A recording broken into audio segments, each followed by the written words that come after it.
Well, to help us with this, we welcome our first speaker to give us some insight into the trends of corporate giving.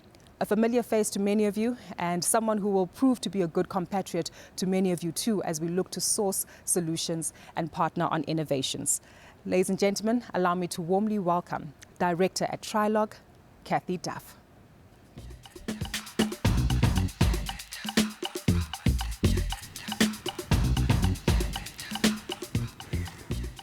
Thank you, Gugu, and a warm welcome to everyone. I must say it does feel a little strange this year to be presenting to a blank studio, but I have seen all the names of the registrations and there's so many of you that I recognize, so a warm hello to you and a warm welcome to all the new people and those that I don't know. We are fortunate enough to have been able to shift our conference to a virtual event. And this, although it's disappointing that I can't see you physically and connect with you physically, it's opened up a lot of opportunities, not least the fact that we have delegates from across the continent and indeed across the world joining us today. So a warm welcome to them too. It's also allowed us to get more experts, more speakers and more keynotes, which I'm really excited about. And we've chosen a platform which, as Gugu mentioned, has great networking opportunities. And as that was the second highest reason for people attending, I've spent a lot of time on the platform and I encourage you to explore it and to network. So while we've been fortunate enough to pivot to virtual, not everyone has. And something that struck me last week that I read was when the lead researcher of the National Income Dynamics Survey, they did the coronavirus rapid assessment. And he basically compared the state of South Africa, the social and economic shock, to that of a country in civil war. The country has been devastated, and what we're going to try to do over the next 2 days is to explore some of these issues and to look at how we as corporates and nonprofits can help to address them and to build back. I think most importantly, the theme we're covering this afternoon, which is on youth employment. The study I mentioned a little bit earlier put the expanded unemployment rate at 52%, and estimates of youth unemployment are as high as 70%, which is just staggering and something we'll be looking at innovative ways to address that this afternoon. We kick off this morning though by looking at education. Our country invests significantly in it, as do corporates, and yet performance has lagged, and we'll be looking at what to do to unblock that, particularly now that we've seen many learners lose significant portions of the year. And on that note, tomorrow morning we kick off with technology for development as the theme, and it couldn't be more relevant than it is right now. Many people don't have access, and one of the things I'm looking forward to is a debate which will look at, is technology deepening the social divide or is it lessening it? And we finish off tomorrow afternoon with the theme of monitoring and evaluation, one close to my heart, and something that Trilog has always advocated in order to determine, to look at the design and the results of any programs and to adjust them accordingly. So I typically open the conference by providing the findings of our CSI research, and I will start with that again. I will provide some findings from our 2019 research. But I'll quickly move on to present some of our findings from 2020, particularly the impact that the pandemic has had on corporates and nonprofits. So looking back first, in 2019, Trilog estimated that total corporate social investment expenditure by all companies in South Africa was 10.2 billion rand. That includes financial contributions as well as donation of products, services, and time. It was a slight increase on the previous year, but if you take inflation into account, it was pretty much flat. And although it's an estimate for all companies, it is heavily dominated by larger companies. So the top 100 companies accounted for almost 7 billion of that amount. And in terms of sectors, the largest sectors were firstly retail, which was largely due to the quantification of the product donations. The second largest sector was mining, and the third was financial services. So that's an estimate for all companies, and then the following figures come from our survey of 79 companies last year. And we found that in 2019, over half of companies said that they had actually increased their CSI expenditure in that year. Around a quarter of them said it had decreased, and the rest said that it had remained the same. Now, we actually expect to see CSI expenditure increase in our figures next year. And this is due to the response to COVID. So a lot of companies responded quickly, they found additional funds, and they gave more than they had in previous years. But the biggest reason that's cited in our survey for decreases in funding is a change in corporate profits. So in the years following next, we are expecting to see a decline in total corporate social investment expenditure as the economy and the dire situation that's predicted and forecasted for the economy kicks in and hits corporate profits. So the last figure I want to look at in terms of expenditure is the portion of that is non-cash giving. And in 2019, we estimated that was 6%, so a very small percentage, and most of that made up of the donation of goods and services. We do think it's an underestimate because most of the companies, certainly most of the large companies, have volunteering programs, but many of them don't quantify the value of that. So where did that money go? The first thing we look at is to development sector, and you'll see in this chart that 50% of the funds went to education programs. In the over 20 years that we've been tracking this, education has consistently been the most supported sector by corporates. And within education, programs at a school level, primary and secondary, as well as maths and science programs are the most popular. So education was followed by a broad sector called social and community development, which looks at general community support as well as support of vulnerable groups, and that was followed by food security and agriculture.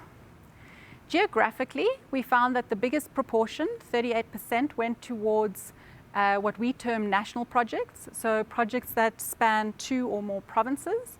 This was followed by expenditure in the 3 economic hubs of South Africa, KZN, Gauteng, and KwaZulu-Natal. In terms of type of recipients, non-profits do remain the most popular recipient of corporate social investment funding. 90% of companies in 2019 supported non-profits, and over half of CSI expenditure, 54%, went towards non-profit organizations. We also survey over 100 nonprofits, and we found that corporates were the largest source of their income, accounting for 29% of nonprofit income. So that was our situation last year. And as I mentioned, our research this year, I'll show you some of the findings now, but we tried to capture some of the impacts of the pandemic in the research. And I'd just like to point you to the 2 polls now that you can see below the screen, and if you can fill them out, and I'll look at the results of our survey as well. But the first one's around how COVID has impacted your company or nonprofit's budgets or funding, and the second is your company or nonprofit's programming response. So I'm just going to start by looking at our survey results. We asked similar questions in our survey. And the first was on funding, and interestingly enough, we found that a quarter of companies said that they had actually increased funding as a result of COVID. And I mentioned this earlier, we do expect to see an increase in total funding next year when this comes through. 15% of the nonprofits that we surveyed said that they had increased funding, and those were largely the ones in the food security and healthcare sectors. You'll see the next decreased funding, around 21% of corporates, 19% of profits. The big difference came in where there was the option of all funding was ceased or halted. And there we see that only 4% of corporates said that, but a significant quarter of nonprofits said that.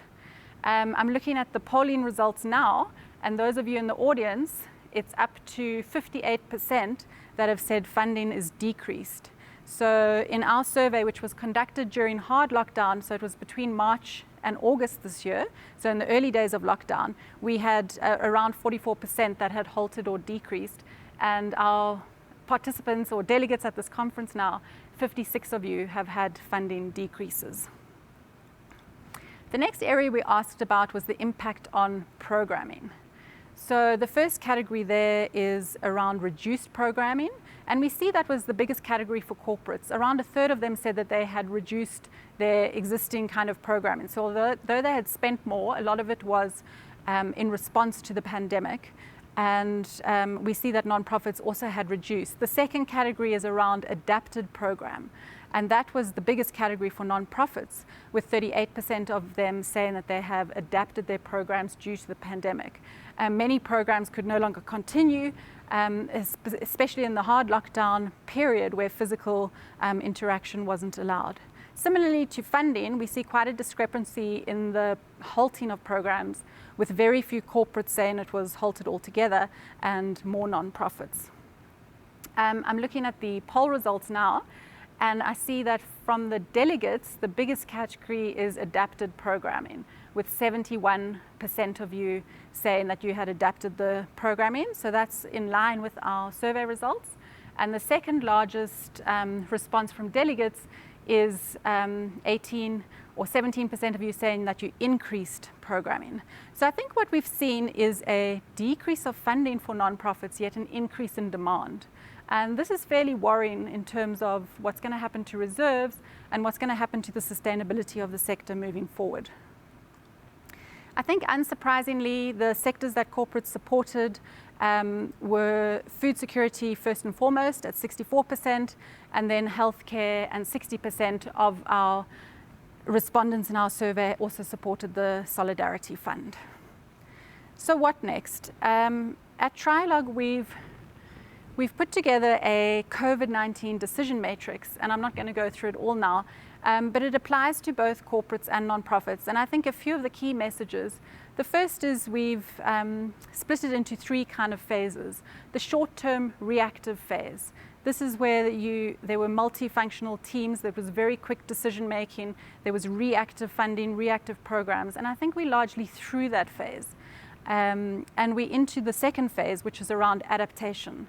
So looking at programs, looking at how they need to be adapted now and in the longer term, looking at what funding will be required, and essentially planning for that longer term, or that phase 3, which is around build and continue.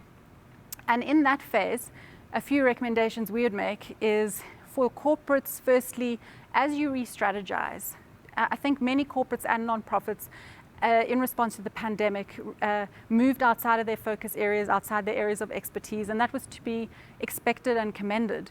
But we would recommend that as you re-strategize, you look at aligning your CSI strategy to the business, to the core competencies of the business, and keeping it quite focused. We also recommend as corporates that you consider what products and service donations you can make. And also something that we've seen as a result of the pandemic, and our partners in the US actually surveyed their corporates and found that 2/3 of them had changed their grant-making practices. I think we've seen grant-making practices change for the better. A lot more transparency, a lot more dialogue with partner organizations, changes to reporting requirements, and it's worth considering in your strategies which of these changed grant-making practices you can take forward. On the nonprofit side, similarly, we'd recommend that nonprofits really stay focused in their areas of expertise or in their geographic areas. I think there's been a lot of reaction and moving beyond, but as we re-strategize and look to the future, it's worth staying aligned to our areas of expertise and our core competence. So I just want to finish off by saying a big thank you to our headline sponsors again. This conference wouldn't be possible without you. And also to say a thank you to the Trilog team. We have been on a tremendous learning journey over the last 5 months, and a special thank you to Jill and Kumo, who have worked unbelievably hard to bring this conference to you. And I really want to wish all our delegates a wonderful, enriching, insightful, and full of networking 2 days at the conference. Thank you.